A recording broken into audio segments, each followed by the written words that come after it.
وَاعْتَصِمُوا بِحَبْلِ اللَّهِ جَمِيعًا وَلَا تَفَرَّقُوا. اعوذ باللہ من الشیطان الرجیم. بسم اللہ الرحمن الرحیم. رب اشرح لی صدری ویسر لی امری واحلل عقدۃ من لسانی یفقہوا قولی واجعلنی وزیرا من اہلی آمین یا رب العالمین. السلام علیکم ورحمۃ اللہ وبرکاتہ. کیسے ہیں آپ لوگ؟ ٹھیک ہیں؟ دعا ہے اللہ تعالیٰ سے کہ اللہ تعالیٰ ہم سب کو خیر و عافیت کے ساتھ رکھے. یاد رکھیں، جس زمین پر ظلم ہوگا، بدکاری ہوگی، نفسا نفسی ہوگی، وہ زمین پھر خون سے پاک ہونا چاہتی ہے، اور اس خون ریزی کو پھر کوئی روک نہیں سکتا.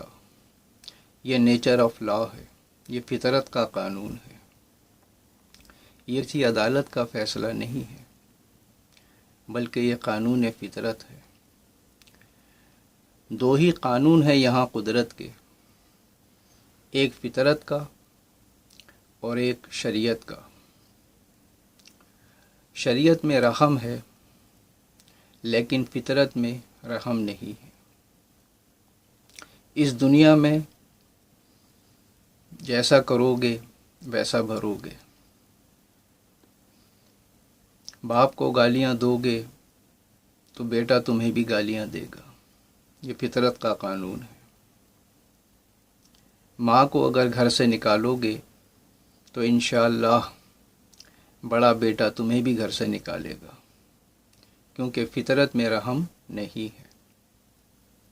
شراب پیو گے تو گردہ خراب ہوگا. یہ ناممکن ہے کہ کوئی شراب پیے اور صحت مند بھی رہے، کیونکہ فطرت میں رحم نہیں ہے. شریعت میں رحم ہے. وہ اللہ اگر چاہے تو ہمارے سارے گناہ بخش دے، لیکن قدرت کے قانون میں، یعنی فطرت کے قانون میں، جو قوم غافل ہے، سست ہے، جاہل ہے، تو پھر یاد رکھیے وقت اس سے انتقام ضرور لے گا، کیونکہ زمین سستی کو گوارا نہیں کرتی. وہ پودے سوکھ جاتے ہیں جو سستی سے چلتے ہیں، اور وہ درخت بھی سوکھ جاتے ہیں جو مفید نہیں ہوا کرتے، اور جانور بھی وہی باقی رہیں گے جو مفید مطلب ہیں. جو کام کے نہیں ہیں وہ ڈائناسور کی طرح مٹ جاتے ہیں، کیونکہ یہ قانون فطرت ہے. محنت جن کے بازوؤں میں ہے، جو کام کے ہیں وہی باقی بچیں گے.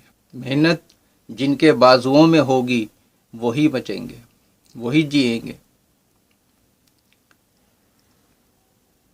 کیونکہ ناکارہ لوگوں کے سروں پہ تاج نہیں رکھے جاتے، اور کاٹنے والے قدم کبھی تخت پر نہیں بیٹھا کرتے. مارکیٹیں ان کے ہاتھوں میں نہیں ہوتی جو 11 بجے دکان کھول کر بیٹھے بیٹھے اونگ رہے ہوں. یہ دنیا بڑی خطرناک ہے. یہاں انتقامی کارروائیاں ہیں. یہاں غفلت کی سزا موت ہے. یاد رکھیں، جو مصیبتیں آپ پر فرض چھوڑنے کی وجہ سے آتی ہیں، وہ تسبیحات کے پڑھ لینے سے ہماری زندگیوں سے کبھی بھی نہیں دور ہوگی. اس کے لیے ہمیں فرض پورا کرنا ہوگا، جبھی وہ مصیبتیں ہم سے دور ہوں گی. ہمارے پیارے نبی علیہ السلام صلی اللہ تبارک و تعالی علیہ وسلم کا دور یاد کیجئے کہ 1400 سال پہلے جب آپ مبعوث ہوئے ہیں تو اسلام زیرو تھا، اور آپ نے تنے تنا کس جاں فشانی سے، کس قدر محنت و مشقت کر کے، رات دن ایک کر کے اسلام کو زیرو سے 1 ارب 70 کروڑ تک پہنچا دیا. اور ہم عاشق رسول ہونے کا دعویٰ کرتے ہوئے بھی آج صرف 1400 سال گزرے ہیں، کوئی زیادہ وقت نہیں گزرا ہے۔ قیامت کا ایک دن جب پوری انسانیت اللہ کے حضور کھڑی ہوگی تو وہ ایک دن کے بارے میں اللہ فرماتا ہے کہ ہمارا وہ ایک دن 50,000 سال تمہارے دنیا کے دنوں کے برابر ہوگا۔ تو ابھی تو صرف 1400 سال گزرے ہیں ہمارے نبی صلی اللہ علیہ وسلم کو ہم سے پردہ فرمائے ہوئے، اور آج ہم نے پھر دوبارہ سے 1,70,00,000,000 سے دوبارہ اسلام کو زیرو کر دیا ہے۔ یہ خالی میری بات نہیں، آپ سب کا مشاہدہ ہے۔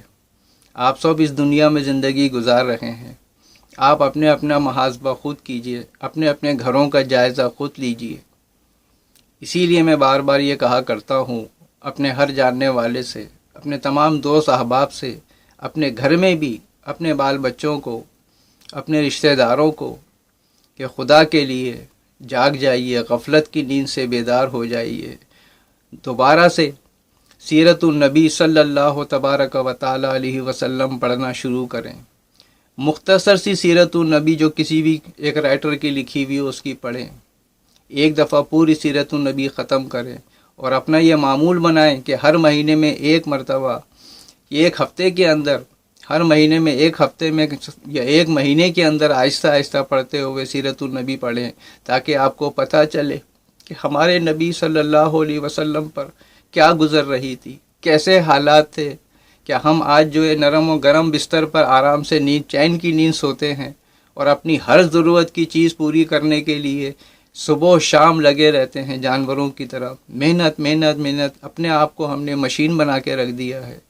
ہم طاقتور بھی ہیں، ہم ہمت والے بھی ہیں، ہم بہت محنت کرنا جانتے ہیں، صرف دنیا کے لیے، دنیا کے معاملے میں ہم بہت چاق و چوبند ہیں۔ بس اسی چاق چوبندی کو اور اسی محنت و مشقت کو اگر ہم اللہ کے دین کے لیے استعمال کر لیں تو یقین کریں کہ ہماری دنیا بھی سنور جائے گی اور آخرت بھی سنور جائے گی۔ کوشش کریں اور دیکھیں، بار بار میں آپ سے یہ کہتا ہوں کہ سیرت النبی پڑھنا شروع کریں۔ آپ جس مسلک کے ہوں، جس فرقے کے ہوں، جس بھی جماعت کو آپ مانتے ہوں، اسی کی پیروی کرتے ہوئے انہی کے کسی بڑے عالم کی، کسی محدث کی آپ سیرت النبی پڑھیں، تو پھر کہیں جا کے جب آپ سیرت النبی کا ایک دفعہ پورا دورہ کر لیں گے، پڑھ لیں گے، اس کے بعد جب آپ قرآن کو پڑھیں گے ترجمے کے ساتھ، تو پھر آپ کو قرآن سمجھ میں آئے گا کہ فلاں آیت میں جو ذکر آیا ہے کسی واقعے کا، تو اس وقت ہمارے نبی صلی اللہ علیہ وسلم پر کیسے دن گزر رہے تھے، آپ رات دن کیسے محنت و مشقت کر رہے تھے۔ ایک مرتبہ حضور سرور کائنات صلی اللہ علیہ وسلم اپنے صحابہ سے فرما رہے تھے کہ تم تو میرے صحابی ہو، میرے ساتھی ہو، میرے بھائی تو ابھی آنے ہیں جو آخری دور میں آئیں گے۔ ذرا غور کریں آپ ہمارے بارے میں، ہمارے نبی کیا فرما رہے ہیں کہ تم میرے ساتھی ہو، میرے بھائی نہیں ہو۔ صحابہ نے عرض کیا یا رسول اللہ کہ ہم آپ کے بھائی نہیں ہیں؟ آپ نے فرمایا کہ نہیں، تم تو میرے ساتھی ہو، میرے اصحاب ہو، میرے بھائی تو وہ ہیں جو آخری دور میں آئیں گے اور جو مجھے بغیر دیکھے میرے طریقے پر چلیں گے، میرے دین کو دوبارہ زندہ کریں گے، میرے طریقے پر چلیں گے۔ اس دور میں میرے طریقے پر چلنا بہت مشکل ہوگا، لیکن پھر بھی وہ رات دن ایک کر کے محنت و مشقت کر کے میرے دین پر چلیں گے، میرے اور میرے صحابہ کے، میرے اہل بیت کے طریقے پر چلیں گے۔ تو ہمارے لیے کتنی بڑی خوش قسمتی ہے کہ ہم اپنا نام ان حضور سرور کائنات صلی اللہ علیہ وسلم کے ان بھائیوں میں لکھا ہے کہ جن کو آپ فخر سے کہہ رہے ہیں کہ میرے بھائی تو ابھی آنے ہیں جو آخری دور میں آئیں گے۔ انشاءاللہ تعالیٰ باقی باتیں آئندہ آگے کروں گا۔ دعا ہے اللہ تعالیٰ سے کہ ہمیں غفلت کی نیند سے ہمیں بیدار کر دے۔ آمین یا رب العالمین۔ السلام علیکم ورحمۃ اللہ وبرکاتہ۔